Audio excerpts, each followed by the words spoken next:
For me, everything began with bread. Flour, salt, water and yeast. It took just 4 simple ingredients and a little bit of time to make a delicious smelling loaf from scratch.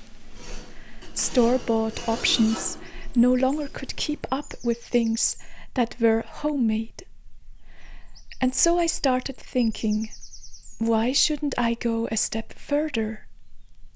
If I could make bread with my hands, why not also clothing?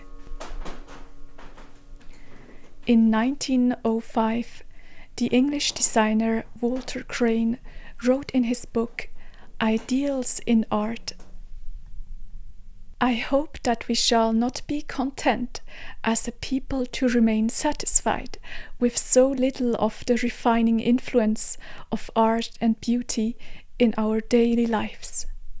We are beginning to realize the immense loss and deprivation their absence causes, and where they are not felt at all, where their warm rays, like the sun's, never penetrate, there is coarseness, brutality, and degradation.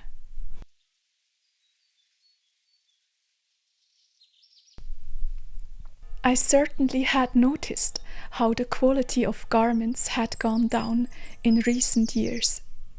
Simple socks started to get holes only after a few wears, and it became increasingly harder to find all natural fabrics. Clothing was synthetic and laden with poison. The fashion industry had normalized wearing plastic, made in distant factories. Untailored uniforms that made you feel ugly. I was longing for something else I wanted to create with my own imagination. Something that was uniquely me and could not be cheaply copied. When I started to measure my body and study books about pattern drafting, I soon realized that the modern standard sizes were a joke. When a garment doesn't fit, most people question themselves and think, what is wrong with me? Instead of accusing the poorly sewn rags that never were supposed to look good on an actual individual.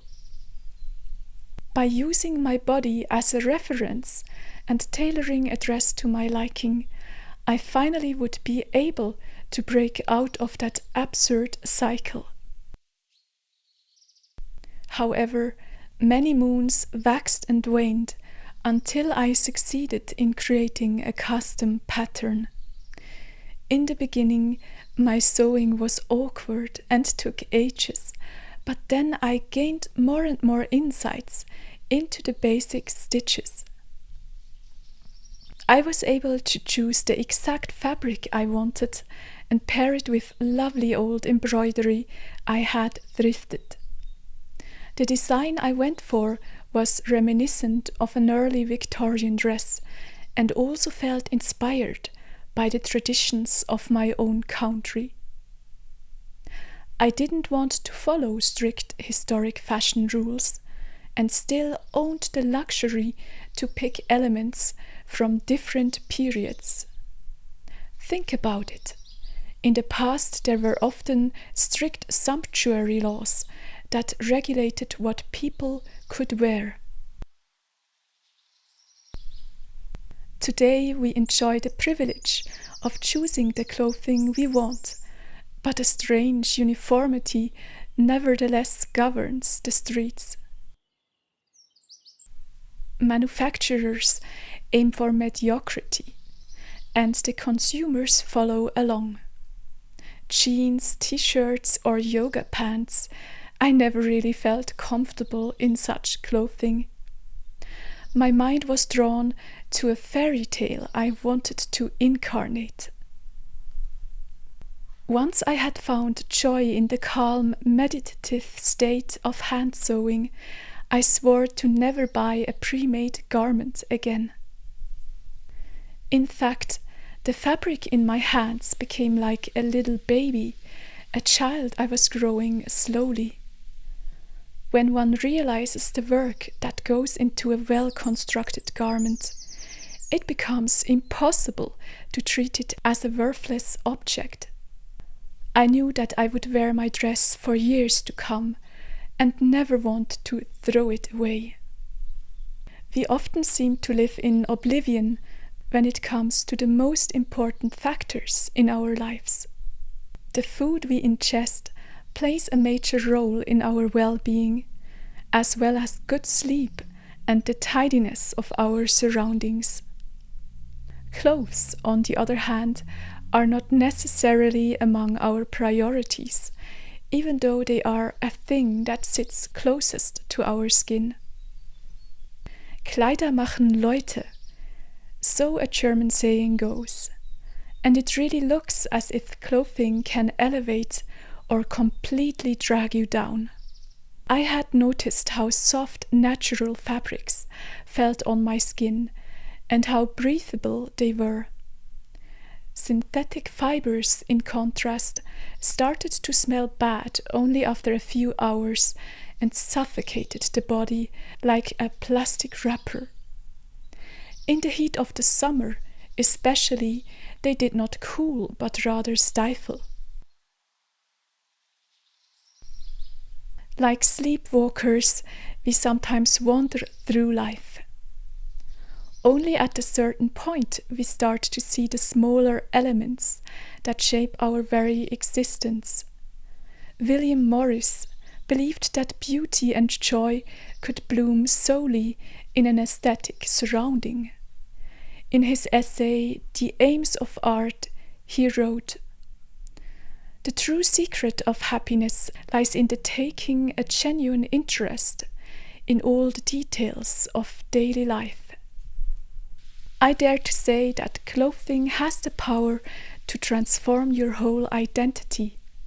It can function as a uniform and suppress creativity, or bring forth a person's innermost life.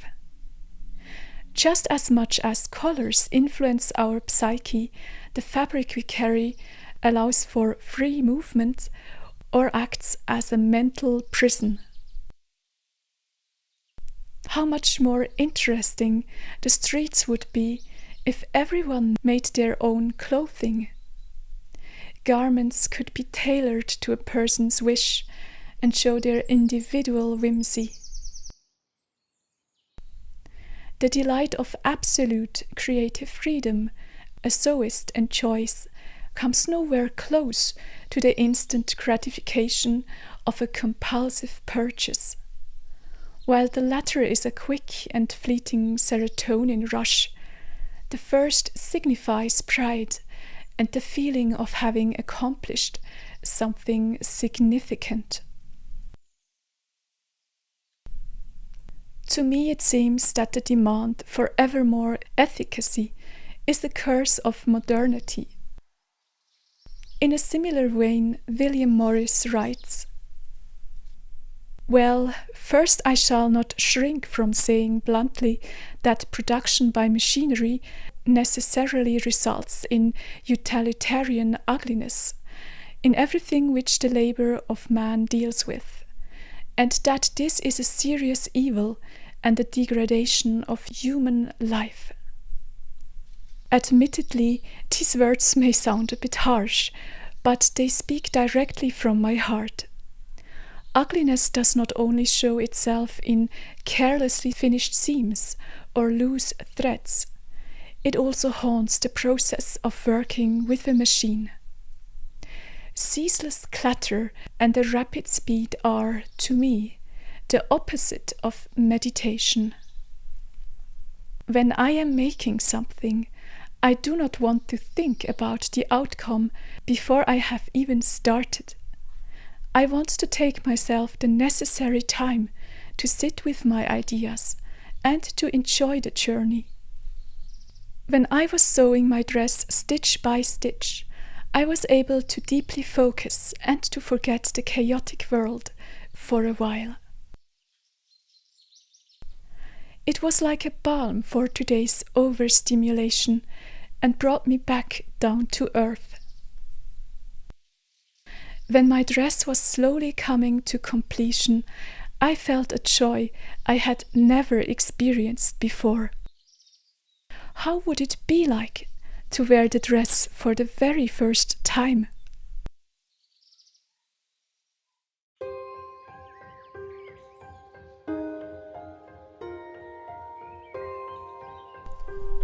To my surprise, my very first hand-sewn dress is the most comfortable I have ever owned. When I wander around in it in nature, I seem to merge with the beauty around me.